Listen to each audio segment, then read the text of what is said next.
Você já se perguntou por que os pássaros tendem a voar em círculos? É por causa das térmicas. Térmica é como uma grande bolha de ar quente que se eleva a partir do solo. Você já empinou pipa em um dia de muito vento e a observou subir e descer? Imagine se o vento fosse quente em vez de frio, e em vez de uma pipa, você fosse um pássaro ou um planador. Pois é, esse vento quente seria uma térmica. As térmicas ocorrem quando o Sol aquece a Terra, e o ar próximo ao solo fica quente e começa a subir. Isso cria uma coluna de ar ascendente que pode ser usada por pássaros e planadores para subir ao céu. Da mesma forma que você pode usar o vento para empinar uma pipa, os pássaros podem usar as térmicas para voar sem bater muito as asas. Eles podem circular dentro da térmica e subir cada vez mais alto sem gastar muita energia. Os pássaros que tendem a usar esse modo de voar em círculos são as grandes aves de rapina, como falcões, abutres e águias. Quando elas voam em círculos no céu, parece que estão apenas pairando no ar, mas não, é tudo uma questão de térmicas novamente. Isso as ajuda porque, à medida que sobem mais alto sem se cansar, elas podem procurar alimentos com mais facilidade ou ficar atentas a predadores em uma boa posição no céu. As térmicas também são importantes para alguns outros animais voadores, como os insetos. Podemos ver muitos pássaros voando em círculos juntos. O fato de ficarem juntos os ajuda a economizar ainda mais energia. Alguns pássaros, como gansos e patos, tendem a voar em uma formação em V para economizar força. O interessante é que todas as aves do bando se revezam na liderança do V. À medida que voam, as aves da frente se cansam, recuam e outras aves assumem a liderança.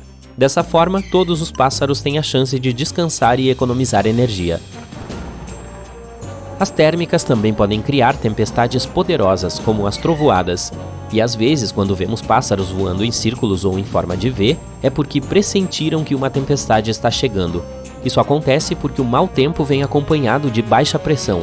Os sistemas de baixa pressão são áreas na atmosfera em que a pressão do ar é mais baixa do que nas áreas ao redor. Essa queda de pressão pode fazer com que o ar se mova e crie vento. Se houver umidade suficiente no ar, a baixa pressão pode até causar tempestades, chuvas fortes e também furacões. As aves migratórias costumam usar seus sentidos aguçados de audição e visão para detectar mudanças nas condições climáticas. Quando uma tempestade se aproxima, pode haver mudanças na pressão do ar, na velocidade do vento e na temperatura, o que pode afetar seu comportamento. Alguns outros animais também apresentam comportamentos interessantes quando o mau tempo se aproxima. Vacas e outros animais podem se amontoar em grupos para se aquecerem e se protegerem durante uma tempestade. Além disso, sabe-se que as vacas se deitam no campo antes de uma tempestade como forma de minimizar o desconforto. A crença é que as vacas preveem o clima e se deitam porque podem sentir uma queda de pressão no ar, que acontece quando uma tempestade se aproxima. No entanto, isso ainda não foi confirmado cientificamente, pois não há evidências suficientes que apoiem essa ideia. As vacas realmente gostam de se deitar de vez em quando, mas o fazem por vários motivos, como para descansar ou ruminar. Portanto, quando você vê uma vaca deitada, não pode ter certeza de que é porque tem tempestade chegando. Estudos diversos apresentaram resultados diferentes. Um concluiu que as vacas não apresentavam nenhuma mudança de comportamento significativa antes da chuva, enquanto o outro concluiu que as vacas se levantavam com mais frequência quando a chuva estava chegando. Os anfíbios, como rãs e sapos, podem nos dar informações sobre fenômenos naturais. Anuros coachando mais alto e por mais tempo do que o normal podem indicar que uma tempestade está se aproximando.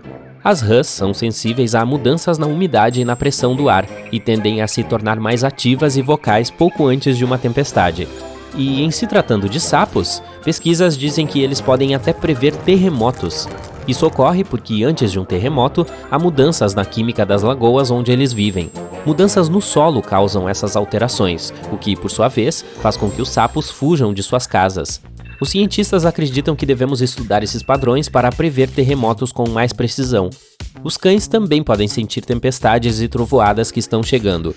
Eles sentem mudanças na pressão do ar na atmosfera, além de terem os sentidos de audição e olfato muito mais apurados do que os humanos. Quando uma tempestade se aproxima, é possível perceber certos aspectos no comportamento do cão. Por exemplo, ele pode ficar mais inquieto ou colado em você, pode ofegar excessivamente ou andar para frente e para trás, assim como tentar se esconder em um local seguro. Isso ocorre porque os cães podem sentir a eletricidade estática que se acumula no ar antes de uma tempestade e podem ficar ansiosos ou assustados com os ruídos altos e os flashes brilhantes dos relâmpagos. Há relatos de que os cães também podem prever terremotos, mas não há nenhuma evidência concreta disso. Mas quem se importa? Os cães são nossos heróis de qualquer maneira. As abelhas também podem sentir mudanças nos níveis de pressão e umidade, e assim usam essas informações para prever quando uma tempestade está chegando. As abelhas são insetos sociais que vivem em grandes grupos em colmeias ou colônias. É por isso que prever o tempo é tão importante para elas, pois precisam proteger suas colmeias e procurar alimentos antes que a tempestade chegue. Portanto, para as abelhas, o mau tempo pode vir como as verdadeiras férias que elas desejam há tanto tempo, apenas relaxando e comendo todo o alimento que colheram previamente, mais ou menos como eu. As aranhas também têm superpoderes quando se trata do clima. Bem, elas não podem prever exatamente o tempo, mas seu comportamento pode nos dar uma pista sobre a temperatura externa. Quando vai ficar mais frio, as aranhas podem procurar abrigo dentro de casa. Portanto, se você vir muitas aranhas em sua casa, pode ser um sinal de que o tempo frio está a caminho. Talvez você já tenha ouvido falar que as cobras podem prever terremotos. A lenda que deu origem a essa crença remonta a 373 a.C. e diz que as cobras e outras criaturas deixaram a região antes de um enorme terremoto na Grécia. Uma história legal, mas há poucas evidências sólidas para apoiar essa teoria. Os cientistas reconhecem que as cobras e outros animais podem perceber os terremotos alguns segundos antes das pessoas, pois sentem melhor a onda inicial, mas ainda não está claro se conseguem detectá-los com dias de antecedência. E quanto às ovelhas e seu sexto sentido? Ele permite que elas prevejam a chuva ou a neve. Elas se aglomeram firmemente antes de uma tempestade, o que pode ser uma forma de se manterem aquecidas ou de se protegerem do clima. Mas essa teoria ainda precisa ser testada e comprovada adequadamente. Mé! Lobos também podem ser ouvidos uivando durante grandes tempestades. Muitas pessoas acham que os lobos fazem isso em noites de lua cheia, mas alguns especialistas acreditam que a mudança na pressão do ar que vem com uma grande tempestade pode causar desconforto nos ouvidos sensíveis dos caninos, e é isso que os faz uivar. Mas, novamente, é difícil dizer com precisão, pois os lobos uivam por vários motivos. Eles o fazem para sinalizar perigo, atrair uma parceira e se comunicar com sua matilha. Também não há evidências de que a lua cheia os fascine tanto que eles sintam vontade de uivar ao vê-la, mas isso é bom para os filmes. Os tubarões têm ouvidos sensíveis às mudanças na pressão do ar e da água, o que geralmente ocorre durante furacões e tempestades tropicais. Alguns especialistas acreditam que eles podem detectá-los e mergulhar rapidamente em águas mais profundas para se manterem em segurança.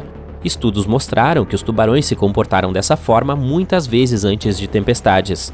Novamente, ninguém tem 100% de certeza sobre isso, mas como muitos outros animais, eles têm uma capacidade especial de detectar mudanças em seu ambiente e usá-las para sobreviver e prosperar ao longo do tempo.